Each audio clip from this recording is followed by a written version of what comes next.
Hi guys, it's Heather, the Butterfly Effect plant-based weight loss, and today is Monday. So after a quick announcement about a previous Motivation Monday, I am going to make a Motivation Monday video for you. So the announcement is that if you participated in the nothing before bed for 3 hours, no food for 3 hours before bedtime challenge that we did in October. So it went from October 2nd to October 31st, and it's just on your honor. If you did participate in that and you didn't have anything for 3 hours before bedtime, I need you to go ahead and get your comment on the post last week so that I can tabulate those, and then I'm going to pick the winner for the prize. And I was going to just do that and announce it today, but then I realized I didn't give you guys a deadline, so I wanted to make sure I did that. So today at, let's say, midnight Pacific time is going to be your deadline to get it in. And so you can either post on, not here, don't post it here, don't put a comment on this one. I mean, you can put a comment on this one, but that won't get you entered in the drawing. It's be on the original post, so it'd be last week's Monday Motivation post, or I also posted it in my Facebook group. So one of those two places, and please, you're on your honor. It's just between you and you. Don't do it both places, because that would give you two chances to win, and that's kind of not fair. Everybody just gets one chance to win, so you can post either place. Okay, so do that today. Get on it. We've had a week for you to do it, so let's get a winner chosen. So that'll be very exciting. Okay, so today's Monday motivation is kind of, I want you to overhear a conversation between me and myself. And what I mean by that is Chef AJ, who's my mentor, suggested that, or it might have been John Pierre, they're both my mentors, suggested that we make a video that is of you talking to yourself when you are about to go off plan. And that you make this video and then you watch it, before you decide to go off plan. Have an agreement with yourself that if you're going to eat something that you hadn't decided to eat, that you have to watch this video first. And so that's what I wanted to make for myself. And I also want to encourage you to make one for yourself. Because nothing is going to be more powerful than hearing you say very personally to yourself, look, don't screw this up for me, because it's super important to me. So that's what I wanted to do really quickly.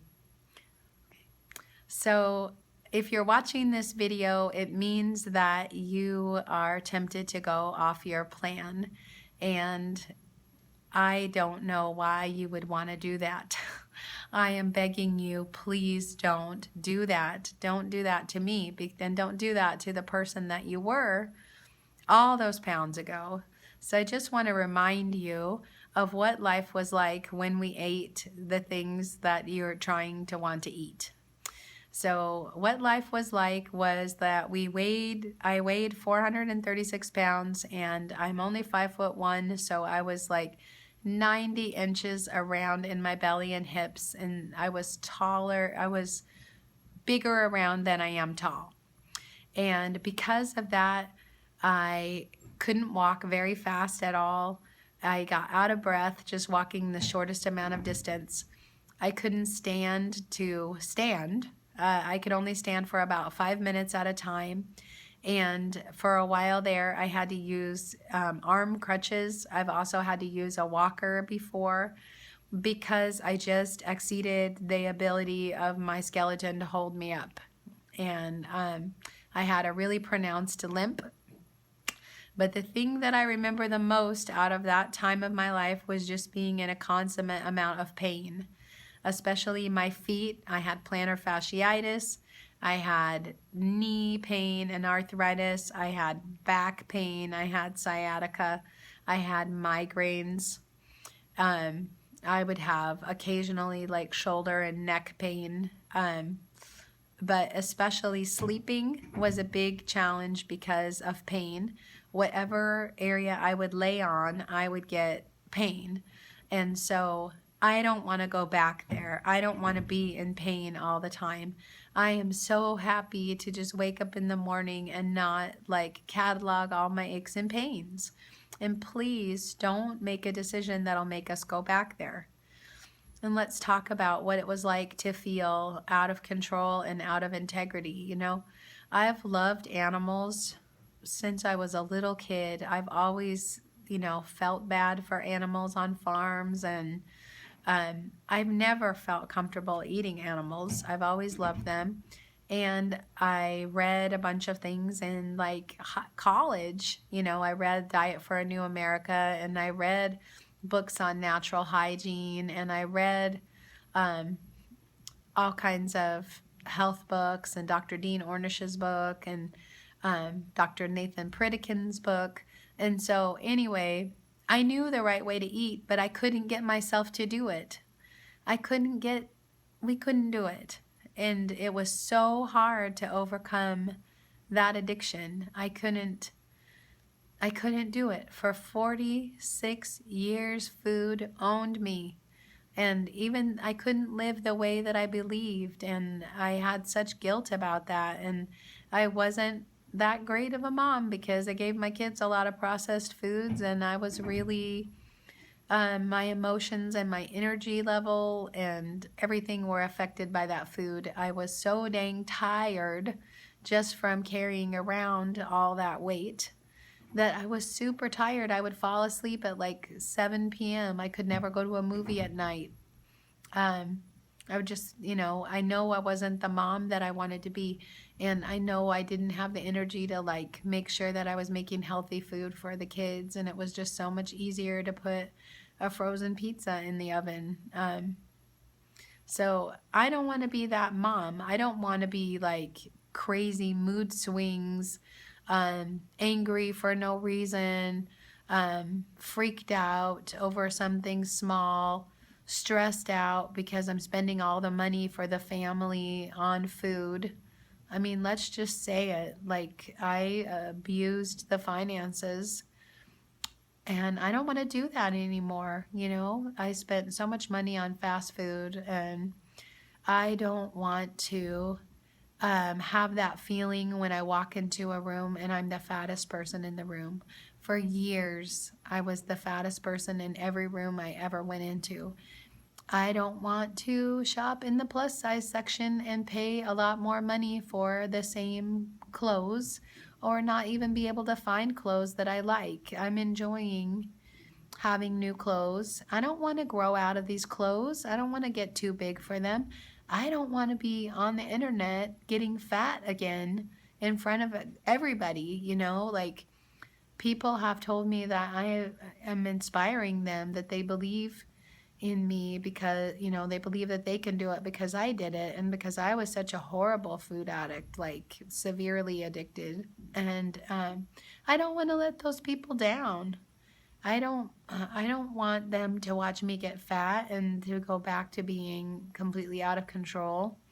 And here's the thing, I know, like, maybe I could eat something off plan and then get right back on track the next day, but probably I can't. Like, I haven't been able to do that most of my life. So am I going to take a huge chance when it just now started working? Am I going to take that chance that I won't be able to get back to where I need to be? And why do you want to do it? If hunger is not the problem, then food is not the solution. And for years, we've only had one coping technique. Somebody called you fat and hurt your feelings, go and eat the cookies. You're happy, go and have some chips and guac. You're sad, go and have some ice cream. Everything was all one coping technique. If I got any emotion at all, grieving, loss, feeling lonely, feeling unlovable. Everything was met with a response to try to go soothe myself with food and to change and to use food as a drug, to use sugar and flour as the drugs that they are. And now I have more coping techniques. I have friends that I can call. Call a friend. Don't do this. Call a friend. Reach out on Facebook. Don't do this to us, please. I'm just begging you, please don't do this to us. Go for a walk. You love walks. You love, write down what you're grateful for. Try to solve the problem. Write in your journal and figure out if you can figure out what it is for the problem. If you're celebrating and that's why you want to go off plan, just know that there are other ways to celebrate. Give yourself some other kind of treat that doesn't have anything to do with food. Get a massage, get some reflexology, plan for a trip, save up for something, get yourself a dress, or just do something else to celebrate. Don't eat food to celebrate. And because I know myself, I'm sure what has happened is that I encountered some food that I wasn't expecting to find. Like, I probably walked into the break room and there was some kind of something that was delicious, and I want it, and I want it right now. But the thing is, that thing you're cravings are just feelings, and feelings pass. This is going to pass. And what won't pass is the weight that you're going to put on. And what won't pass is the regret you're going to have, and you're going to mess up like a really good streak that you're on. And all for what? For something that's only literally is just going to taste good in your mouth for a couple of minutes. It takes at the most half an hour to eat this kind of stuff. And so your tongue will enjoy the sensation and your brain will enjoy the sensation for half an hour. And then you're going to have to live with that for the rest of your life. You're going to have to live with knowing that you went off plan. You're going to have to live with the cravings, because you're going to wake that back up in your brain where it's going to crave sugar and flour again. And at the very least, you're going to pay for it with 3 days of really bad detox. And I don't have to tell you, like, all of your rheumatoid arthritis symptoms and all that stuff flares when you have stuff off plan. So you're also going to be physically miserable. And it's just not worth it. It's not worth it. What's worth it is living longer, is seeing, your kids live their lives and get married and have grandkids if that's what they choose, or whatever they are going to do, the exciting adventures. What's worth it is seeing what you're going to do now that you have a body that works and that doesn't hurt. And what's worth it is helping other people to do this also, because people need this message, and now I'm the messenger. I have become a messenger, and that's important to me. I want to help people, and it's important to me that I be able to do that, and I have to have integrity. Nobody believes a fat spokesperson for weight loss. So it's not funny. It's not a joke. So I'm just begging you, please stay on the path. This will pass. This will pass. Do something to distract yourself until the feeling goes away, and go and get out a piece of paper and write down all the reasons that you're grateful that you don't eat that stuff anymore. And just remember that it's poison. It's poison. It's slow poison, but that doesn't make it any less poison. And especially it's poison for you, because it almost killed you. And, we got out of that trap by the grace of God and the power of the Holy Spirit, but I'm not taking a chance with that. That's like a huge gift that I'm not gonna, dishonor by doing this. So I'm so proud of you for watching, and at least watching this before you decide to do it. And I know you'll do the right thing. Make me proud.